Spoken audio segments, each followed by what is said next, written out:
ডান হাঁটুটা একটু সিরিয়াস পর্যায়ে চলে গেছে এখন। ওই দুই হাড্ডি তো মাঝখানে ফাঁকা থাকে, ফাঁকাটা বন্ধ হয়ে গেছে। এখন এরা ওই কিছু জুতার ই করতেছে, সাজেস্ট করতেছে, ওইগুলো তৈরি করে দিবে, ওইগুলো পড়তে হবে, তারপরে আস্তে আস্তে যদি ওই অবস্থায় থাকবে আর কি। আর যদি এটা এইভাবে না করা হয় তাহলে বলতেছে যে হয়তো 2-3 বছর পরে আর এটা পাওয়া রাখা যাবে না, এরকম বলতেছে একটা আর কি। তাহলে এটা কি থেরাপি নাই এটার জন্য?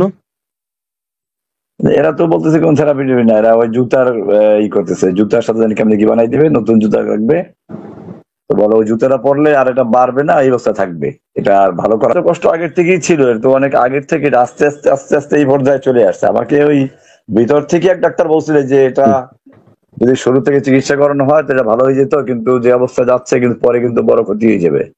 এটা ভিতরেরই এক ডাক্তার বলছিল আমাকে, যে আমরা তো মিনিট করে দিলাম, ওরা মিনিট করে দিছিল সময়, কিন্তু ওই যে সুব্রত বলা তো আর পাঠায় নাই কাউকে, আমাদের তো সব বন্ধ করে দিল না চিকিৎসা।